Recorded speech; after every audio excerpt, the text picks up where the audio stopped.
history, and for over 50 years was a wonderful writer on cricket. He was, in his own words, quote, a colonial born and bred, a Marxist, a declared enemy of British imperialism and all its ways and works, unquote. But he was also an Anglophile, a devotee of Western art and literature, and a passionate and knowledgeable lover of cricket, not just as sport, but cricket with its long history, its traditions, its civility, its decency and beauty. And in 1963, James published Beyond a Boundary, which remains one of the most influential and highly regarded books on sport ever written. Partly autobiographical, it initiated an entirely new approach to writing about cricket, understanding it not only as a great game, but also as an activity which illuminated, revealed, and helped decode the society in which it was played. And he posed this famous question which is on the board, obviously bouncing off Kipling, but applying it to cricket. Central to James's book is an account of cricket in the West Indies. He proposed that from its beginning to this day, cricket in the West Indies has expressed with astonishing fidelity the social relations of the islands. And James showed how the game reflected colonial hierarchies and relationships and how these stimulated West Indian cricket. With other avenues for social and political passions closed off to black West Indians, they expressed themselves fiercely on the field. The success of West Indian teams, especially against England, became bound up with nationalist consciousness and sentiment. And so it's with James's question as a point of departure that André and I are going to explore the history of cricket as an expression of broader historical developments, how and why the game's history expressed and intersected with history more broadly. In today's lecture, I'm going to ask how and why cricket in India evolved, to the point where today India is the dominant team across all formats of the game, but also by far the most powerful presence economically and politically within cricket. What does the history of cricket in India reveal about the history of India? A historian called Ramachandra Guha has written a book called A Corner of a Foreign Field. It could almost have been written as a text to illustrate our course this year.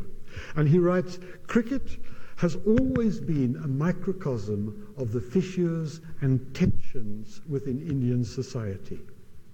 So that the historian of Indian cricket, he says, finds himself straying willy-nilly into those great overarching themes of Indian history: race, caste, religion, and nation. Race, caste, religion, and nation, and I would add empire, which of course he deals with extensively. India's written history stretches back over 4 millennia, but none of those who invaded the subcontinent brought about changes as profound and irreversible as the British Raj. British conquest and rule over India was initially through the East India Company, and then from the 1850s directly from Westminster until independence in 1947. Disraeli called India the jewel in the crown of the British Empire, and it was incomparably the largest, most populous, and most profitable colonial acquisition. Ashish Nandi, a sociologist, suggested with tongue-in-cheek that cricket is an Indian game accidentally discovered by the English. And although he's joking, it is a reminder of how bound up the game of cricket was with the colonial relationship. Cricket is the most quintessentially English game, but on the subcontinent it was adopted, adapted, and adored as the Indian national sport.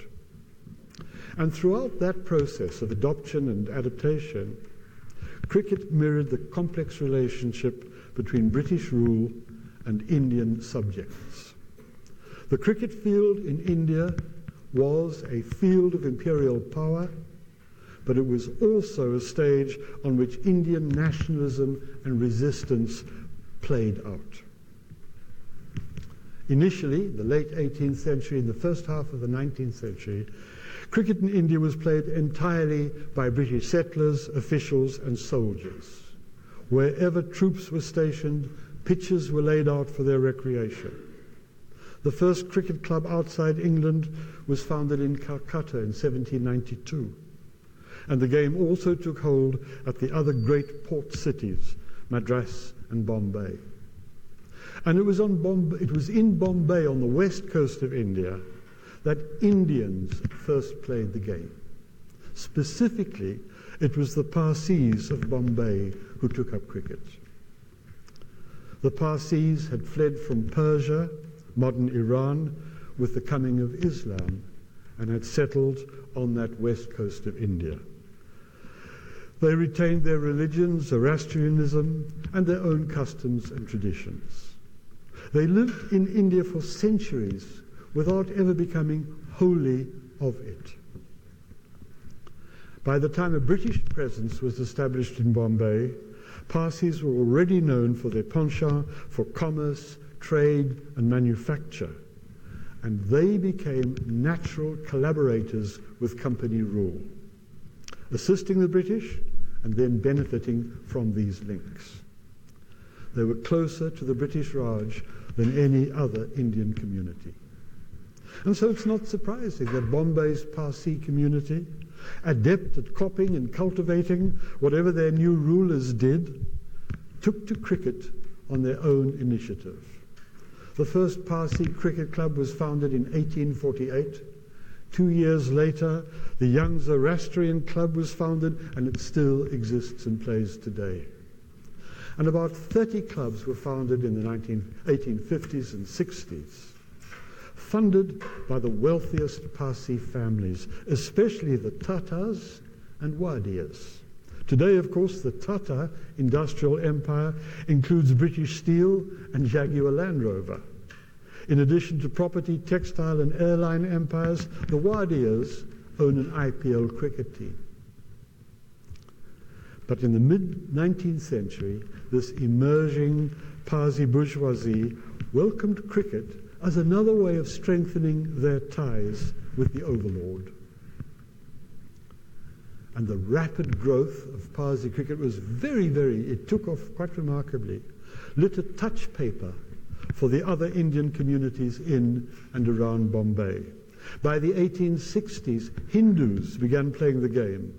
Significantly, the first Hindi cricket club in 1866 was restricted to men of the Prabhu caste, an elite literate grouping.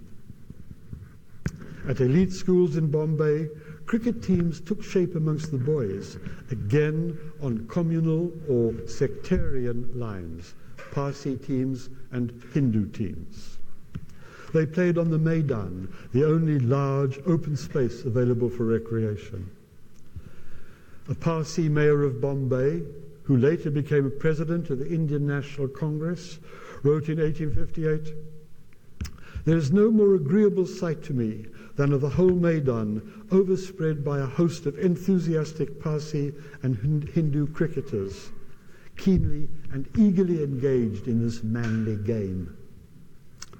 And then by the 1870s, a third group of Indian cricketers emerged, Muslim players, again typically learning the game at elite schools where one headmaster said that he liked them to read the Quran at lunchtime and then play cricket in the afternoon. So by about 1900, after 50 years of cricket played by Indians in India, certain key features had emerged. Firstly, as I've already indicated, cricket developed along communal or religious lines. And this closely reflected British policy. often called divide and rule, treating different communities differently, an approach that influenced the Raj in everything. The Raj, after all, depended on resisting the rise of a common feeling of Indian nationhood. The last thing England wanted was a common sense of being Indian. The man who designed the partition of Bengal on communal lines admitted, quote, "One of our main objects is to split up and thereby weaken a solid body of opponents to our rule." Secondly, cricket was segregated, reflecting the rigid social divides between British and Indians. Indian sides rarely played against white sides. There were exceptions, and they took on an added significance.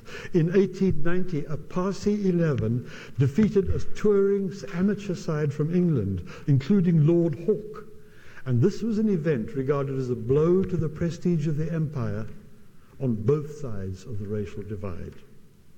An English army officer diarized, grumbling of the huge crowd there, quote, "Not 1,000 knew the name of the thing they were looking at, but they were dimly conscious that in some particular or other, the black man had triumphed over the white man," unquote.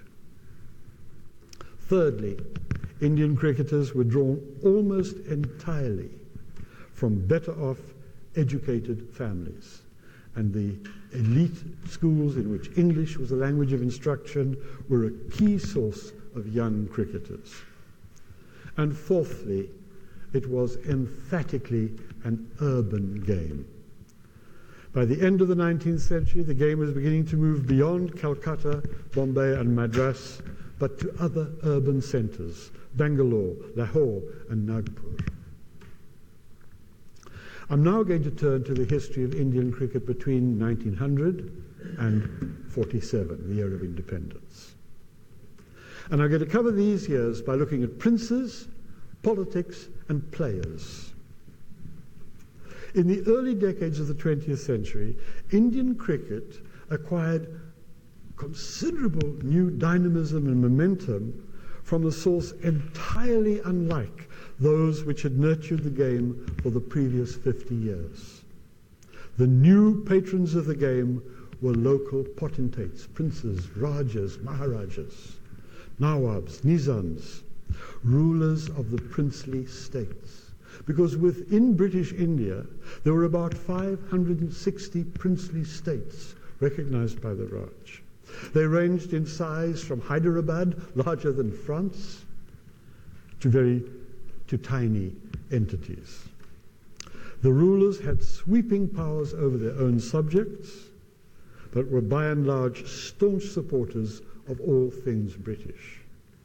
They were in effect vassal states covering about 40% of the territory and a quarter of the population of India before independence. Britain exercised a kind of indirect rule through these princely states. But how and why did the princes become such crucial agents of the development of the game in India? They did so largely because of one of the most remarkable batsmen the game of cricket has ever seen. In 1889, a 17-year-old boy travelled from India to England and became a student at Trinity College, Cambridge. His name was K.S. Ranjit Singhji. Ranji was born the son of a farmer, but he was related to the royal family of the smallish princely state of Nawanagar. Family politics were complex and vindictive and centered upon a disputed claim to the throne. Ranji made that dispute his own, and it underpinned much of what he subsequently did. But at Cambridge, he won a blue in his final year. He remained in England and began playing for Sussex. By 1896, a few years later, he was by some way the leading batsman in English cricket. And despite of the determination of the MCC not to have a brown man selected for England, he was picked for the second test against Australia. At that stage, the local grounds, so the people running Old Trafford or the Oval or Lord's, did the selection. And the Lancastrians at Old Trafford selected Ranji to play against Australia. He scored 62 and 154 not out. Over the next 10 years, Ranji set standards in run scoring which were unmatched until the rise of Hammond and Bradman a quarter of a century later. The oldest piece of cricket on film, you can see it on YouTube, was filmed in 1897, and it's Ranji. It's just, I think it's 1 minute and 14 seconds, mainly dancing down the pitch and driving, but at the end he plays a late cut that will take your breath away when you see it. Do watch that. Every year Ranji returned to India to press his claim as heir to the Nawanaga throne. And his fame as a cricketer was an absolutely invaluable asset, political asset. It meant that he could enlist members of the British establishment to his cause, and did so, and they willingly supported him. And in 1906, the young ruling Raja suddenly fell ill and died. Rumours of foul play involving Ranji have never entirely receded, says the Dictionary of National Biography. The Indian government now appointed him ahead of several other claimants. He became His Highness Sir Ranjit Singh Ji Vibhaj Maharaj Jan Sahib of Nawanaga. His life now divided in two. He reserved cricket for England and princely duties for India. He did nothing to assist cricket in India, and he wrote disparagingly of the game there. But his example of combining cricket and politics was influential. Other princes observed how the game had opened doors for Ranji, and they now sought to use cricket to further their political ambitions. As the Australian historian Richard Cashman puts it, cricket was one of the languages of the Raj, and those who could master its subtle inflections and rhythms could expect to exert a greater influence on colonial policy making.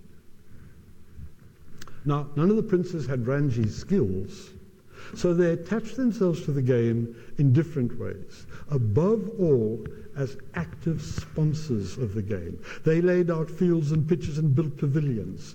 They employed professional cricketers from England and Australia to train and mentor a new generation of players. English professionals in particular could leave the English winter when they're normally not earning and earn handsome wages in India. The most influential royal patrons were the Patiala family, a Sikh ruling house. The Maharaj Rajendra Singh, the older man, built a splendid cricket stadium which bore his name, and he employed English professionals to train the young nobles of his court. He's been called, and I'm quoting, the first reigning prince to blend the elements of the English gentleman and the Indian potentate. He played polo, billiards and hockey, as well as cricket. He was the first Indian to own a motor car and the first to own an aeroplane. It was his son, Bhupendra Singh, who really established Patiala as the great house of cricket. And off the field he came to define the archetypal Indian prince in both looks and behavior. He was an enormous man with a full beard, and he was huge, like many of the princely states, he was hugely rich. Money was no barrier to fulfilling his desires. What he desired, he always got, says the historian, and he desired nothing so much as women. The grounds of his palace housed 300 wives and concubines, and a scented swimming pool, and a cricket field larger than Lord's, with lavish facilities. He employed as professionals, listen to these names, Wilfred Rhodes, George Hurst, Harold Larwood, Maurice Leyland, and many others, leading English cricketers. In 1911, he captained a Patiala team to tour England. At the age he was still 19. Previously, all teams travelling from India had been Parsi. Singh's tourists included Parsis, Hindus, Muslims and Sikhs. It was the first team looking like an all-Indian team. And in 1926-7, Singh paid for the first representative English side to tour India. At least Singh was an able cricketer. Not all the princes were. But for 2 decades, Indian cricket was absorbed with the challenge of finding a prince, any prince, to captain the Indian team. Very hierarchical view of how this should be done. Thus it was that the Maharaj of Port Banda captained the 1932 side to tour England, where he was said to be the only first-class cricketer who owned more Rolls-Royces than he had scored runs. And then there was Vizzy, the Maharaja Kumar of Vizianagram, who was short, fat and myopic, but set his sights on captaining India. He schemed and plotted and bribed and cut deals, and in 1936 he arrived at Southampton with 36 trunks of luggage and 2 servants, and he was knighted during the tour. The tour was a disaster, cricketing-wise. A demoralised and feuding team played very poorly. And the era of princely support for and control of Indian cricket came to an end, late 1930s. And despite their excesses and their flamboyance, these princes left a real legacy to the game. They spread cricket to new parts of the country. They organised tournaments and prizes. They're visiting professionals, advanced players' technical skills, and they directly employed most of India's leading cricketers in the interwar years. Princely patronage was crucial in the indigenization of cricket in India. Let me move from princes to politics. We saw that Indian cricket emerged along communal lines, and over time this decisively shaped cricket at its upper reaches. In 1907, an annual triangular tournament was launched, contested between Europeans, Parsis, and Hindus. When a Muslim team joined the competition in 1912, it became the quadrangular tournament. And in 1937 was further extended to become a pentangular tournament with a 5th team made up of Indian Christians, Jews, Buddhists, and Anglo-Indians. The rest. But the annual tournament in Bombay became the great showpiece of India's domestic cricket. Fiercely partisan crowds cheering on their sides, and particular passions whenever Parsis, Hindus or Muslims played against the Europeans, the English. And the Bombay model worked so well that it was replicated in other regions, again with tournaments between sides drawn from religious communities.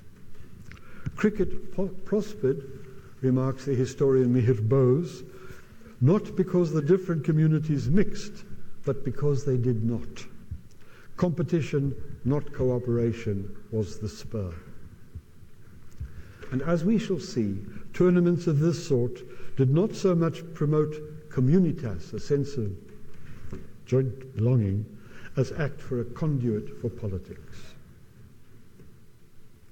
In addition to communal rivalries, especially Hindu versus Muslim, politics seeped into Indian cricket in other ways, particularly as a rising tide of nationalism, anti-British nationalism, took hold in these interwar years. Unlike Parsis and Muslims, influential sectors of the Hindus were opposed to the continuation of colonial rule. And the team's victory, when Indian cricket played, coincided with the Indian National Congress's Swadeshi movement, boycotting British goods. Nationalism resounded even more powerfully after the First World War. Gandhi had emerged as a significant leader of the Congress Party, and in response to the repressive Rowlatt Act and the Amritsar massacre, he launched a mass campaign of non-cooperation. The other development of the 1920s was the sporadic outbreak of popular violence between Muslims and Hindus in Calcutta and elsewhere. So that communalism in national politics reflecting the way that cricket was structured.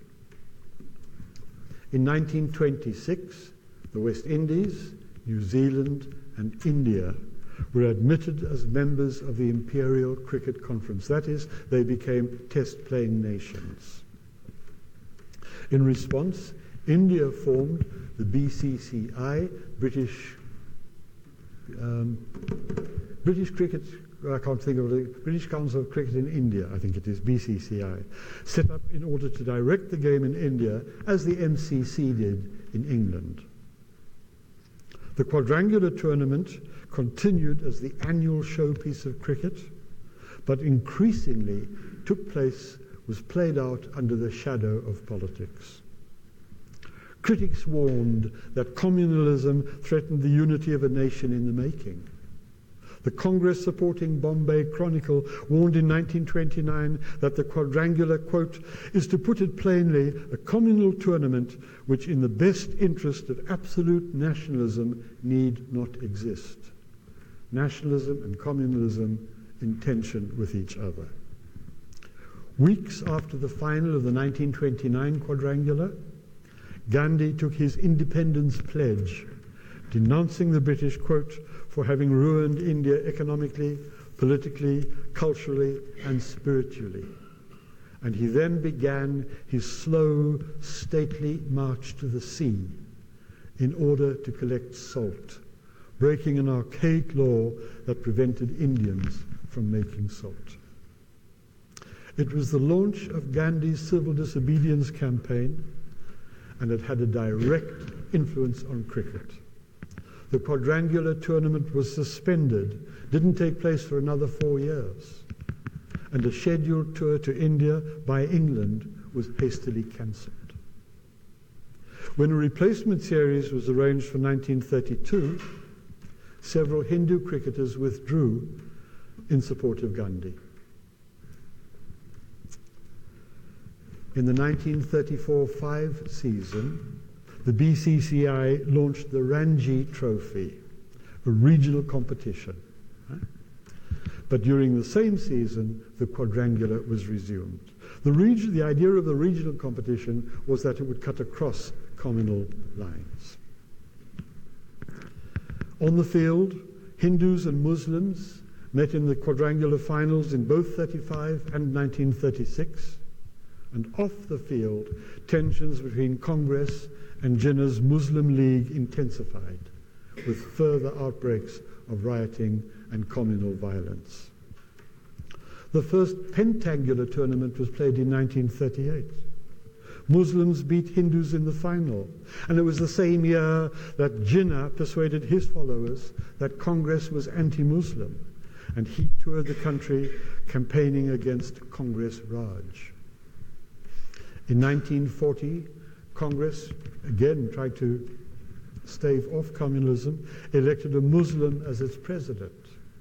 And he stated that after 1100 years, quote, Islam now has as great a claim on the soil of India as Hinduism. But this was in vain. 2 days later, the Muslim League voted for independent Muslim-majority states in the northeast and the northwest, modern Pakistan and Bangladesh. Jinnah said he wanted no part of a united India in which, quote, Brother Gandhi has 3 votes and I have only 1, with population proportions. The pentangular tournament limped on during the war years until in 1946 the BCCI passed a motion disapproving of communal cricket. The pub was finally to be closed down. It had stayed open too long anyway, wrote Guha, pointing out that by then, 1946, the creation of Pakistan was inevitable. And in August 1947, India kept Nehru's tryst with destiny, but the elation of independence was soon dimmed by partition. In 1947, 10 million people moved across the Punjab, Hindus moving south, Muslims pressing north. Somewhere, we don't know, somewhere between 500,000 and 1 million people died in scenes of medieval ferocity. Communal cricket was no more, but the passions that had sustained it now tore at the hopes of two new nations. Right through the 30s and the 40s, the fires of religion had flamed. And I'm quoting, "They scorched the streets, the classrooms, the markets, the courts, the factories, and the playgrounds." Unquote. Sport, politics, and religion were inextricably and tragically linked in the history of Indian cricket. From politics to players. I just want to mention a handful of players who emerged in these interwar years and locate them within this broader history I'm sketching. C.K. Naidu was the first great Indian cricketer. I'm not counting Ranji because he didn't play for India. He was already the leading batsman in the quadrangular tournament before playing in December 1926 against a touring English team led by A.R. Gilligan, the current Indian captain, plus 7 other test players, a very strong touring side, although not yet officially tests. Gilligan's team demolished all opposition. Indian batsmen simply couldn't cope with the bowling of the great Morris Tate. And the final game against the Bombay Hindus was keenly awaited. Naidu played an extraordinary innings. When he was eventually caught in the deep, he'd scored 153 with 13 fours and 11 sixes, demolishing a bowling attack with 4 test bowlers. Mihir Bose points out that Naidu, even before this innings, was perhaps the first player that all Indians could acknowledge, not identified by region or religion. And the impact of that famous innings was electric. It had broken the thrall of the white man, said an editor, the assumption that in any contest between Indian and Englishman, the Englishman would always win. It was the moment of arrival of Indian cricket, same year as they admitted to the ICC. And C.K. Naidu became the first Indian cricketer to be a popular hero, an icon for all patriotic Indians. He was, in this respect, the predecessor of Sunny Gavaskar, Sachin Tendulkar, and Virat Kohli. I mentioned that disastrous tour to England, captained by Vizzy in the 1930s, and one of the few positives to emerge from the series was a new star, Vijay Merchant, named as one of Wisden's 5 Cricketers of the Year for his exploits, and which prompted C.B. Fry to say, "Let us paint him white and take him to Australia as an opener." Merchant dominated Indian cricket for the next 15 years. He set the style, the standards, and the way Indian cricket conducted itself. In all first-class cricket, he scored over 13,000 runs at an average of 71.2, second only in the annals of cricket to you-know-who, Don Bradman. But Merchant is the second in that list. The other startling talent to emerge in the 1930s was Vinu Mankad, the first great Indian spinner, and until Kapil Dev 50 years later, the greatest Indian all-rounder. His test career began in 1946 on the post-war tour to India, and he is the last cricketing tourist ever to have achieved the double of 1,000 runs and 100 wickets on a tour. He is also, with Keith Miller and Garfield Sobers, one of only 3 away players to feature on both the batting and bowling honours boards at Lord's. Merchant and Mankad were the first major Indian cricketers whose careers had not depended on princely patronage. Merchant came from a wealthy family of Gujarati mill owners, and Mankad was born into an emerging Gujarati urban middle class. Princely sponsorship had run its course. Mankad created a new model, the first fully professional Indian cricketer. I'm now going to take the story from 1947 to about 1990. Nehru, of course, was the first Prime Minister of the new country, and he held office until his death in 1964. And under Nehru, Congress epitomized a modernist, secular nationalism and established a functioning democracy based on universal franchise and multi-party politics. Nehru also drove what was seen as the economic modernization of India.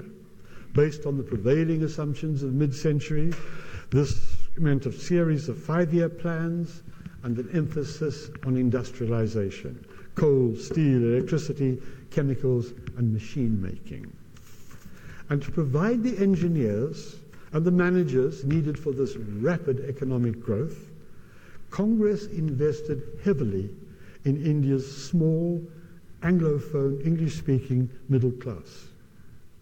Quite amazingly, in a country where 80% of the population remained illiterate, it spent as much on a handful of universities as on primary education. Output grew rapidly. Gross domestic product grew very fast, but did not address basic needs. And overall, Congress policies of these years embedded the advantages of the metropolitan elite, but left hundreds of millions trapped in poverty.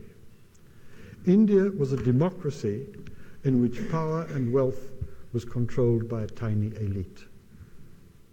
And similarly, Indian cricket, although immensely popular, remained an elite game. Control of the game remained in much the same hands. Administrators and selectors continued to be capricious, secretive, and riven with Byzantine rivalries. And despite the popularity of the game, Indian cricket really struggled during the Nehru years.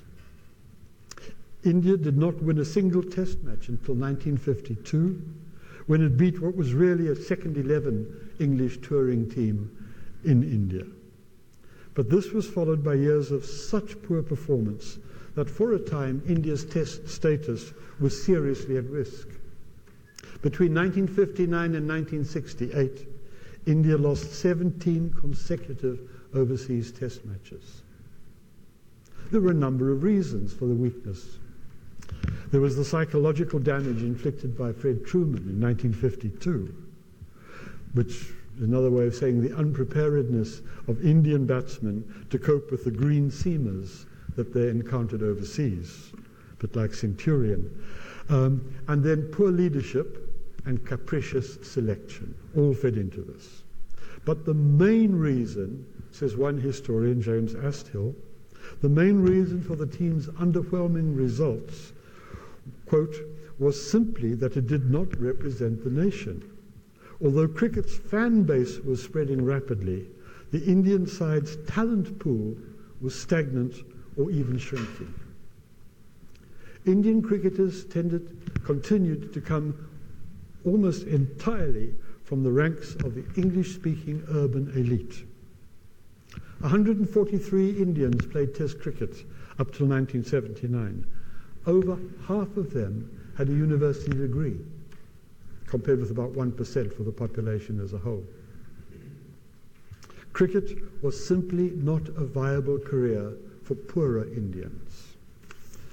There was no financial incentive to take up the game, and so it remained really a leisure pursuit for those who did not rely on it financially. Between 1932 and 1979, there were only 10 Test players who were village-born, and they all learned the game after migrating to the cities. The 50s and early 60s also saw a very distinctive pattern emerge within Indian cricket. Spinners twirling away for hours and batsmen patiently accruing runs rather than attacking. And the negative face of Indian cricket was especially pronounced when it came to matches against Pakistan. On both sides, national prestige dominated the games between these unneighbourly neighbours. We must not let the enemy win tended to govern strategy and tactics. And they ground out a sequence of series in which every single game was drawn.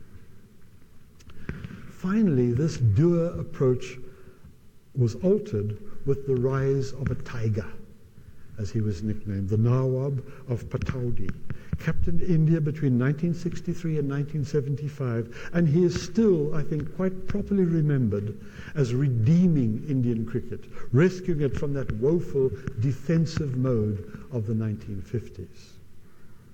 At 21, he was the youngest ever Test captain anywhere at that stage. And in 1964, his team held a strong touring Australian side to a 1-all draw. Pataudi also insisted that India should play to its strengths, and this meant picking the best available spinners. Pataudi was the captain when that famous quartet of Prasanna, Chandrasekhar, Bedi and Venkat made Indian cricket slightly more successful and gloriously distinctive. And then, 1971, a momentous year in the history of Indian cricket. It began as India clinched a 1-0 series win in the West Indies against Sober's glittering side. And then India toured England. At that time, Ray Illingworth's English side had enjoyed a run of 26 matches without defeat and was the current holders of the Ashes. And after 2 drawn games, a thrilling decider at the... This was the famous test where an elephant was brought by Indian fans and paraded around the Oval. And India chased down 174 runs in the 4th innings. And they woke the captain up. He'd gone to, by legend, he'd gone to sleep after he was out to come and receive the plaudits of the crowd. So, away from home, India had been the rabbits of world cricket, but they had now defeated the 2, arguably, no, I think definitely the 2 strongest sides in world cricket. For India, it marked emergence from the shadow of English cricket, to have beaten England in England. It also marked the end of cricket's unofficial two-tier system of test-playing countries. India, New Zealand and West Indies had been regarded very much as junior partners, and Pakistan. India's advance, these 2 famous victories, owed very much to the emergence of one of the world's greatest batsmen, Sunil Gavaskar, and the control that their spinners exerted. Psychologically, suggests Bose it's an interesting hypothesis, perhaps because this was the first generation of Indian cricketers to have been brought up in independent India. They had a new resolve. And there was an uncanny reflection in national life of these victories on the cricket field. As India was winning in the Caribbean, the Bangladesh crisis was coming to the boil. By the time India won at the Oval, India and Pakistan were heading for war. By the end of 1971, India had defeated Pakistan militarily, Bangladesh was independent, and India had a new Cold War profile as the major power in South Asia. The 1971 general election in India and the secession of Bangladesh from Pakistan marked an end to the shape of the post-colonial era. It was a real turning point in South Asian history. And at the same time, aspects of Nehru's modernizing project were unraveling. India was becoming more unequal, harsher, less tolerant. Congress now embarked on a populist quest with promises to end poverty and dangerous appeals to regional and ethnic identities. Mrs. Gandhi's rule, she succeeded, Mrs. Gandhi's rule became more authoritarian and culminated in a state of emergency from 1975 to 1977. And from 1977 to 1980, Congress was displaced for the first time as the governing party in India. The travails of Congress found their echo on the cricket field. Bose has characterized India's Test cricket after that 1971 breakthrough as a roller coaster, repeating an old Indian pattern, one step forward, two steps back. And I haven't got time to trace those steps nor ride the roller coaster. Instead, I'm going to fast forward to 1983. In 1983, India hosted the Cricket World Cup, as it had done the previous two. The West Indians, unsurprisingly, strode into the finals.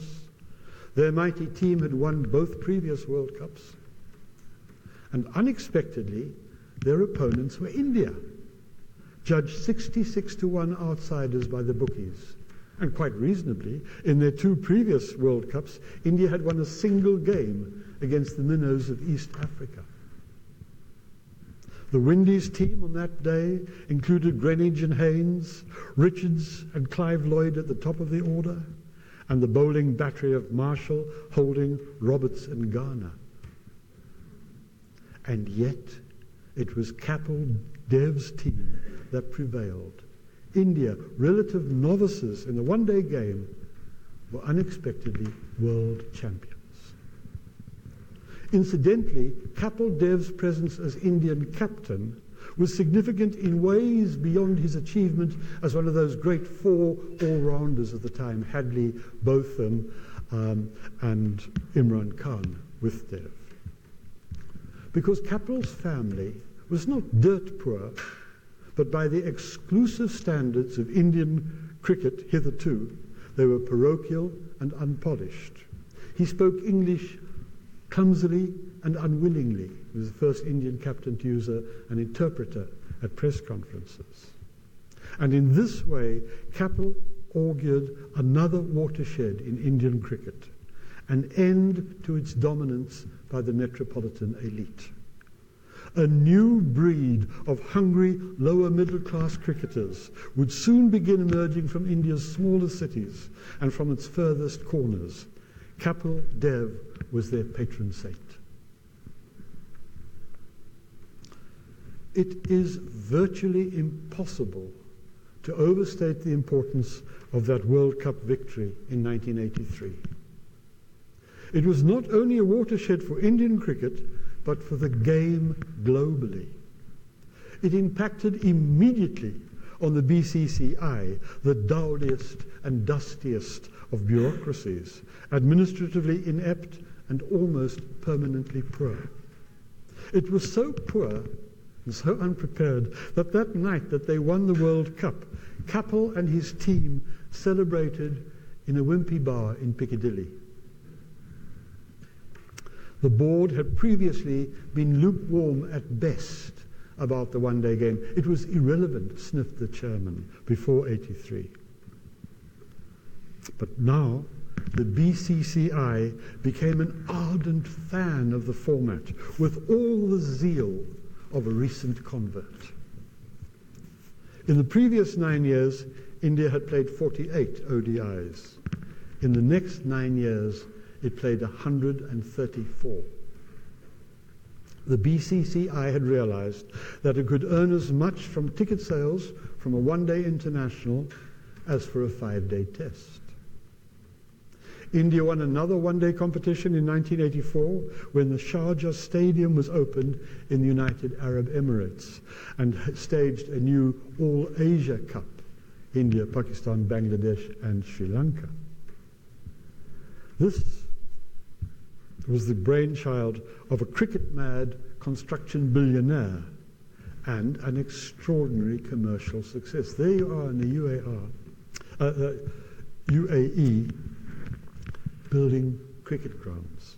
The crowds consisted almost entirely of expatriate Southern Asian workers, building this enormous Arabian Gulf infrastructure, and they were there to watch the cricket.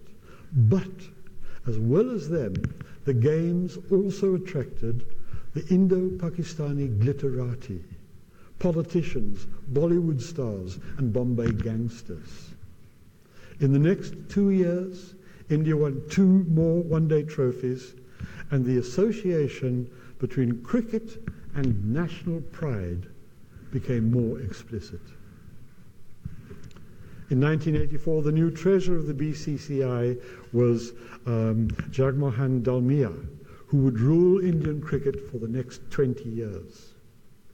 He masterminded an audacious and successful bid to wrest the staging of the next World Cup, 1987, away from England to be hosted jointly by India, Pakistan, and Sri Lanka. Cricket's overall popularity was soaring in India, bringing new money into the game. But fans were voting with their feet, away from test matches and into the cauldron stadiums of the one-day internationals. England toured India in 1984-5, a tour clouded by Mrs. Gandhi's assassination. And although David Gower's side won the series, they found Test cricket not dead, but sickly. They had been brought up on tales of the passionate crowds at Indian tests, and they now experienced stadiums barely half full. Indira Gandhi was succeeded by her 40-year-old son Rajiv, and he initiated the process of unmaking Nehru's economic model, making the Indian economy less regulated, less bureaucratic, more open to foreign investment, and more supportive of Indian capitalists. GDP grew at over 6% a year. India at last seemed to be moving forwards, and its success in one-day cricket, a fast and glamorous new format, seemed indicative of that. One-day success emerged with this new, more prosperous, bustling India. And the popularity of Indian cricket deepened in all sorts of ways, but especially that in the 1960s, for the first time, radio commentary of test matches was broadcast in Bengali, Tamil, and Hindi, not just in English. Multilingual radio was probably the most important instrument in the socialization of the Indian mass audiences to the sport. And then in 1982, colour television reached India. 10 years later, there were 34 million sets in heavy use. And you can see from the timing, television arrived, colour television arrived at the moment of India's successful takeoff in one-day cricket. And the audience grew dramatically. Henceforth, top cricketers in India could no longer walk unmolested through any Indian city. They were highly visible popular heroes. They were emblems of national pride. None was more recognizable than Kapil Dev. In the same way that Naidu represented the 20s, Merchant the 1940s, and Pataudi the 1960s, Kapil was the face of cricket in the 80s. But at the end of that decade, in November 1989, a cricketer who had not yet turned 17 played his first test for India. His debut heralded the arrival of a player who was to become one of the greatest icons of post-independence India. His popularity cutting across caste, class, gender, region, and religion. I shall return briefly to Indian cricket and the age of Sachin Tendulkar tomorrow evening. That lecture is mainly about the modern history of English cricket, but I want to end tomorrow by drawing the two stories together and consider how profoundly English cricket has been affected by India's dominance of the modern game. Thank you very much.